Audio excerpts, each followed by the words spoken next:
sister. Yeah. And what about, so today there's probably more of a shift, there's the generalist palliative care to specialist palliative care. What was that like in the early days? Because it would have been quite a transition at times. We started off basically looking at the specialist model, and I really believe that you have to practice to become the specialist. You just can't do it any other way. Well, Paul went on and did his palliative. We all did Didn't education we? just from the perspective of the department, knowing that we were all educated up. So Paul did a great dip. Yeah, and we had We a all lot did of stuff. people come, and a lot of palliative physicians from Melbourne would come, and then Son started up her Education days. Yeah, we did some great study days. and Because we wanted to, empower, all the people. Everyone can give. Palliative care is everyone's role. Everyone's business. But they need to, have that education and support to do and that. the conferences that were organised, you know, and nursing staff from Melbourne used to come to those. They were very popular, weren't they? And we did it on the snif of an oil rag. Got a lot of sponsorship, and drug companies don't really like giving to palliative care because we don't really do much for them. But we did. We got people on board, and so it's progressed. I mean, as you said, Annie, it's only been 37 years, but it has come a long way in that time. Certainly this service has. Yeah. oh, incredible! Well, to think it could have closed down. Did you think it would still be here? Did you think it'd still be going? The heart has always been there. Yeah, but the money wasn't. I bet there were times, Jules, that you must have thought this is not looking good. I always put that towards the back. But when I took over from the coordinator's position, that was when we had a month's money. And I remember the committee saying to us, just we'll do something. We'll get some money. I think they were going to rob a bank. I'm not quite sure. But, I trusted wholeheartedly in them. Yeah. So that was 1999. Yeah. Jules, wasn't the position that they advertised that I got was their first time they had some proper funding? I think it was. Yeah, I'm pretty sure. Wow. Yeah. You were guaranteed I was. Yeah. You're a fly-by-night. Yeah. We'll see how we go. And it was like, from my perspective, so for Bunt and I can't remember who the other staff member was, but it was like, oh my God, we've got somebody that's at 0.7. So it was going to be continuity of practice. It was really, really good from that perspective. Yeah. And she ended up being our entertainment officer because she was so young and vibrant, happy about life. You were less a breath of fresh air. Yeah, well, it was mainly sort of senior nurses that went into palliative care back in those early days, and not young nurses. That it was sort of like I did, something that you did at the end of your nursing career, but. Yeah, Son was. Hang on, I was young when I started. Yeah, when she started, she was young. Son was Speak for yourself, Bunty. a breath of fresh air. Yeah. But we felt old then, Jill. And you weren't. We were. Yeah, we'd worked a long time. You weren't old though. No, we weren't. But anyway, it was wonderful. It's and an now there's amazing. lots of young nurses. Yeah, now there's lots of young nurses. Yeah, I think the average age of our nursing staff is 45. So That's good. which is good. What were you, Son, when you started? What 20s, was I? I was in my 20s, my middle 20s. How did you know that you wanted to do palliative care? I think in my grad year in Melbourne, my first rotation was actually on a palliative care ward, and I just loved it, and I just felt it was real nursing. There was so much you could give and so much you could get out of it. And even after that first rotation, I thought, I reckon I could do this. And it just always kept bringing me back to it. Yeah, that's interesting. I know mine was from personal experience, looking after my husband's sister who was in her 20s. Mm. And it was really interesting going from, we were both working in intensive care environments and then going over to America to look after his little sister. And like we were getting into bed with her over night time because she just wanted to snuggle. Yeah, it was just that, it's just very interesting sort of stuff. You look at what are the things that are important now in comparison to, do we not have flowers in the ward because there might be germs in them, you know? Yeah, sort of. yeah. And through COVID, that was a difficult time for it palliative would have been care. horrific. Terrible. And I'm sure there'll be a lot of complex grief that's come out of that Yeah. whole experience for everybody. Yeah. But yeah, again, points back to what is important in that moment. Mm. And that was a challenging time, I know, for our team. Yeah. Challenging with people that were dying, and you know, those nursing home residents. It's just Yes. mind-boggling when you think back to it. It just Yeah, when you look absolutely from had the to. human aspect Yeah. of what your needs are to Yeah. be able to journey with this person that you've loved all of your life. That's right. Yeah. You've lost that opportunity. Mm. And even at the funeral, Yep. you still lost Yeah. that opportunity Yeah. to connect It's with three loved people or ones. something. That, Mm. It's you know, dreadful, really, isn't it? Yeah, it's incredible to think that all happened. Mm. So, when you look at the service now, are you proud that it's still here? Or Oh, very proud. It's wonderful. You know, I walk in this amazing building and I don't know what goes on any longer, but I hope it's similar to how we did it, because it was a wonderful time and so well accepted, wasn't it? Yeah. Yeah. Except for the few odd ones that it took you a little while to get into their home, but once you were in, and it was only because they were afraid, Yeah. of course. you know, that it was something to do with the end of their life. Yeah.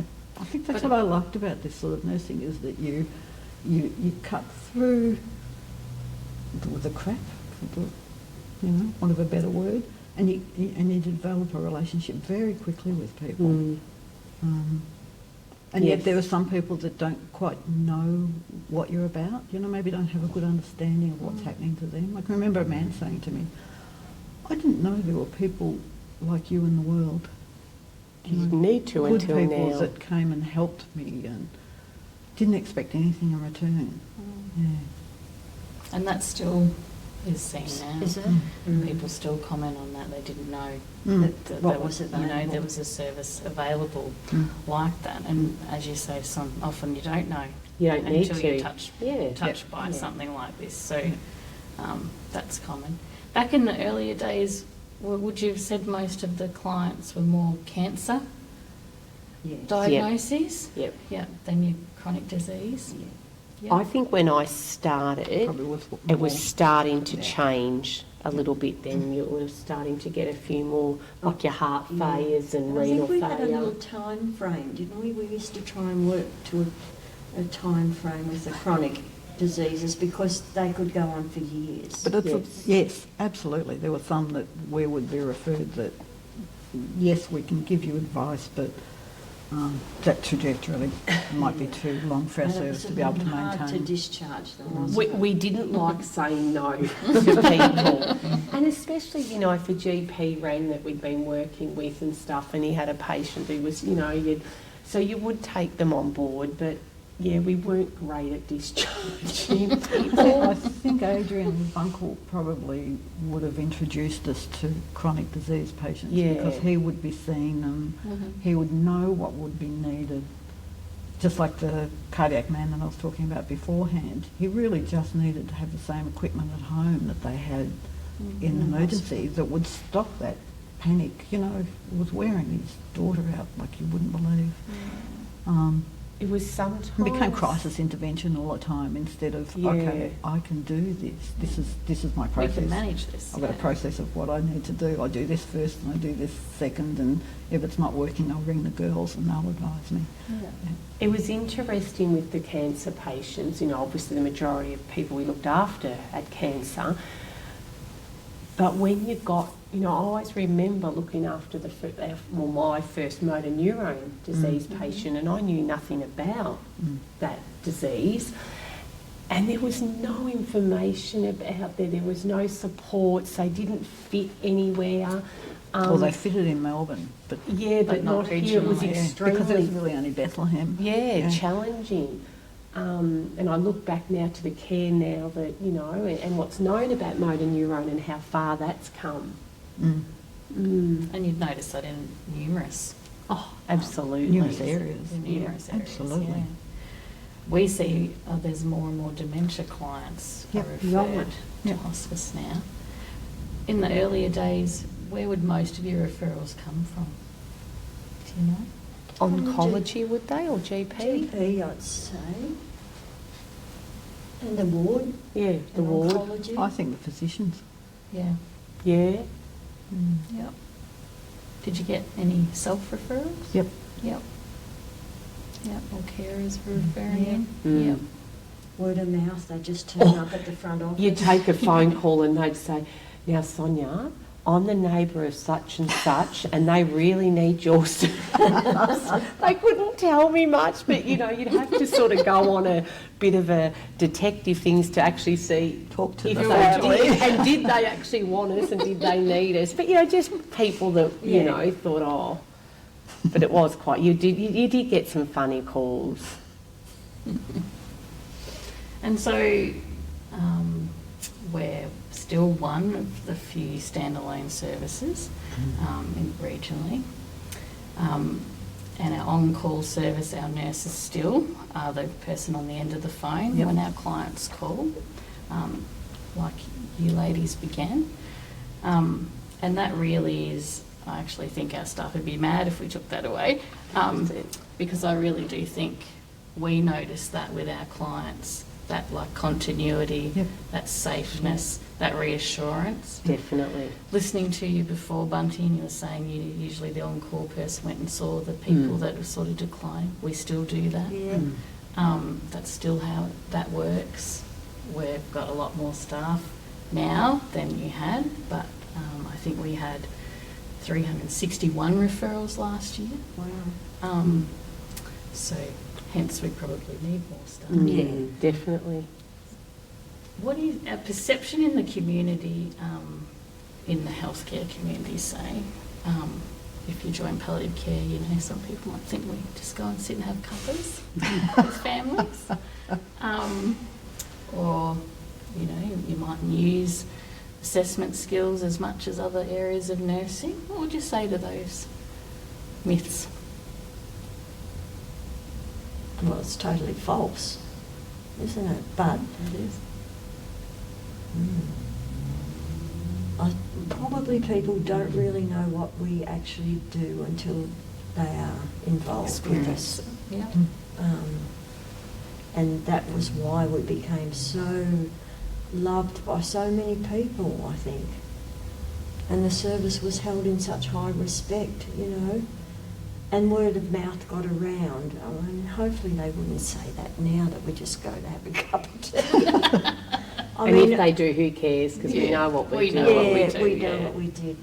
And sometimes it was, you knew when it was the right time. You may have had a cup of tea with a carer, but it was the right time to do that. But it wasn't something we did often, I don't think. No, we were too busy. It was too hectic. You did want to get home at the end of the day. Yeah. I think That's right. that's just reminded me. I remember Bunt saying to me, "This is the only job that I have ever been in that there's not enough hours in the day. That you're busy from woe to go. Yeah, there's no looking at your watch to see what the time is." One of the things I found really interesting was how you would sometimes go into a family and they were having problems and you had to look like as if you had all the time in the world to spend with them. Absolutely. Yes. To be able to deal with that situation and yeah, that's a skill. It's a real skill. And we've had some staff come over from other areas and we say, you know, you're going to see 4 people for the day. And they're like, 4 people. Yeah. poor people. I guess we're not so process driven though. We're not, and we're just lucky, aren't we? But Yes. we don't have to fit to that mould either of these tasks have to happen. You've got 30 minutes to do that wound dressing and get to the next thing. We are very lucky in that space. But that's the reason why we need to be exactly what you just said, because we need to look like we have all the time in the world for each family. They don't need to know we're going from here to there to there. No. And like Bunt said earlier, on the odd occasion, you know, we'd all have our days planned and out you go, and Bunt could arrive somewhere and there was a real crisis and so much happening, and you may end up staying there the whole day. That's right. You know, you just had to go with the flow of what was going on. So it could change. And every that's where you hour. need that collegial support and Absolutely. understanding as a team, isn't it? So that you just, Yeah. the ball just keeps rolling, Yes. someone else Yep. picks that up and goes Yep. with it and prioritises the needs of the day. Yeah. Definitely. Yeah, and it was a place where you developed wonderful friendships, you know, like we all had wonderful times together and deep friendships because we shared and did the same thing. And, you know, I had a family trauma during my time at hospice. I think I'd only been here about 5 years, and, you know, my son was involved in a road trauma, and I needed to be with him in Melbourne, and this service was so supportive of me, and not just the administrative part of the service, my colleagues, you know, they came and they supported me, got me accommodation in Melbourne, and Like you a know, family, yeah, isn't it? Like and a I was family, yeah. given time off, you know, to be with Xavier, and yeah, and I think they were the little things that kept. Yes. I'd never experienced that that supportiveness in my whole nursing career until I'd come here, you know, and that was Knowing that you were valued. yeah, and it was like a supported, yeah. family. And it was a family of the nursing staff, the clinical team, the admin team, the volunteers, That was The whole the op shop, You know, the Friends of yeah. Hospice. I arrived in intensive care that next morning, and here's a bouquet of flowers from everyone at hospice. You know, it was just, yeah. So that's what kept me here, actually, probably, till the end. Yeah. The end of my nursing career. Yeah. Good memories. Good memories. So, palliative care is still a bit of a unknown to people, as we've just touched on numerous times today. If we could change how society talks about death and dying, what are some of the ways that you think, if you could change that, what that would be? I think to openly talk about dying and death and actually saying, you know, someone has died. You know, you'll hear people say they've passed, and, you know, well, where have they passed to? Different things, different terminologies, and I think we were taught to use the word dying and death and not be afraid of it, to use it, weren't we? That was very much practiced, and that Michael Barbato used to say that. Certainly nursing, what did I do? I started in 72 at the Alfred, and when people were dying at those times, the curtains were drawn. It was a very lonely experience for people. Yeah. I think it's just trying to take away the fear of it. You know, everyone, not everyone, but there's a lot of people that are scared. They're scared of the unknown, they're scared of dying. You know, I think it's just trying to educate people in regards to that. But I don't know if we'll ever be able to take that away completely, because, you know, we're all individuals and we all come with our own stories. Yeah. I can remember talking to my son about when I die. He freaked out. So, you know, there's a developmental stage as well as far as that's concerned. That planning, that, okay, when I die, you can have this. Well, this is where I want to be buried. You know, there was those sorts of things, and he found it really, really challenging, even though I nursed my mother at home, you know. Yeah. He saw that happen. Interesting. said, it's the one guarantee in life. Absolutely. If you get here, you go. Yeah, if we get here, we go. Yeah, it's interesting.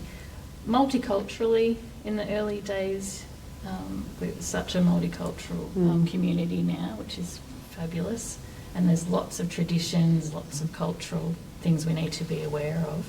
In the early days, do you have memories of some of those things yourselves that you had to navigate? Or not so much? I guess we took opportunities to do cultural training when we could. That wasn't always present. We had a bit to do with I can't remember the name of the group now. Not the ethnic Turkish council. Ethnic council. Yep. Yeah. I think it was. I think you ask people. Correct. I was just about to say that. We didn't overcomplicate things, Annie. We didn't have the resources to do it.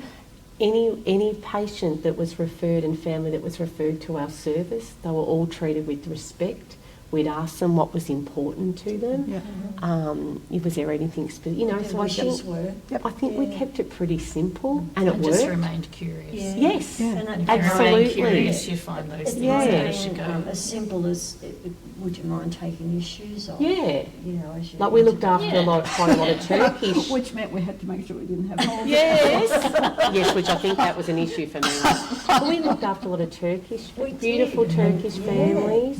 And they all I was very thinking accepting. before when you were talking about having a cup of tea, and I was not a great coffee drinker, but you'd go to the beautiful Italian families, and they'd be like, I remember one day I had to have this short, strong black coffee, and I thought I was going to die.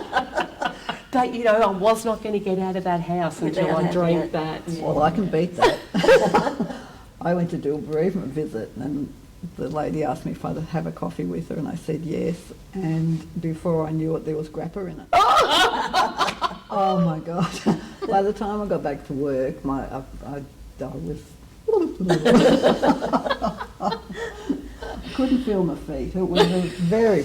I'd never had grappa before then, but I couldn't say I'm not drinking. Yes. Sometimes we went beyond the call of duty Absolutely. to be culturally aware. Brilliant. Well, I think it's been great to catch up today. Is there anything you want to leave a comment with? What advice would you like to give our current team, I guess?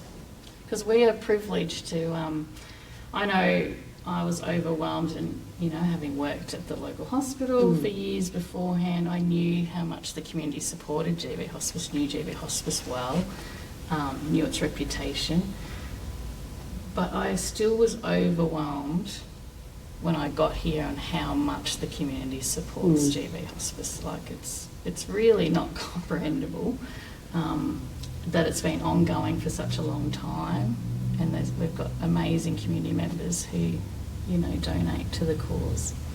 Our op shop's fabulous. It is the best op shop. And it's allows us to do our 24/7 still today, nursing, which is incredible, and what makes us GV Hospice as well. But I'm still overwhelmed when people come in after they lose a loved one to give a gift, see the staff, to say thank you. And I think we take it for granted sometimes, but I still think that's huge. The impact we've had on someone to, in that time of their life, make time to come back in and say thank you is huge, and that really sits with me each time we see that happen. And I think that comes from the basis of the start that you've all made and how much of yourselves you've given to hospice. And like we said before, it really is a job where you give part of yourself and it stays here even when you go. That community support, how overwhelming is it? It's It's incredible. amazing, isn't it? This region is the most incredible, generous community. And I think, to say to the staff today, there's been incredible foundations laid, not just by paid staff that were here, but also so many community members because they knew that this service worked. They saw the value in it. Most people were impacted on it, you know, they had their own personal experiences. And I think in healthcare, to be involved with an organisation that has so much support, is and held in such a high rapport in the community, it's such an honour to be able to be in those roles. It's very, very special because it doesn't happen very often. No, it doesn't. I think when you look at that, the foresight of the people that were setting up the service was incredible. Because really it could have very easily been absorbed into the hospital situation. And that financial support then wouldn't have been within the service. Very, very bright people. The fact that this building is here shows how savvy these people have been. But Jules, it was nearly broken, you know, when they wanted to take tendering. And you look back on the, you know, likes of yourself, Jenny Trewartha, Rob Sands, John Hetherington and Pat Gibson, to go through those times, but also to the staff that were there thinking, well, am I going to get paid this week? Exactly. Absolutely. Like, it's pretty unfathomable. It's an incredible story. And it's left such a footprint. Absolutely, it has. It is incredible. And like you said, so savvy the people that set the foundation with, as we know, the health system isn't well funded, and you know the purse strings are getting tighter and tighter, and we are lucky that we had these savvy people at the helm setting that foundation to be able to continue to do what we do. Again, needing that there's degree of independence. And being so strong, still and stable is amazing. Well, I think when you look at it, there are some people that are on the committee of management who have been there 30. That would be correct. Yes. Yep. 30 more 30 years. years. It's an amazing commitment for people to put in. And they've worked really hard, and I know, been through the tough times that I know of on a personal level, you know, where the funding going down and meeting the minister and being ambushed by people from the department. Tough stuff, really tough stuff. So I'm glad that we can keep it going, ladies, and wonderful. And everyone that does work here does feel privileged to work at somewhere that has such the reputation, which has come from certainly the legacy of you ladies here and others before you and during your time. So thanks for coming today. Thanks, Annie. Thanks for having us. Yeah. We're still here. Still here. We're still here. Don't need you yet. You know where we are. Hopefully not for a long time. Thanks, ladies. Thank you. How'd you go?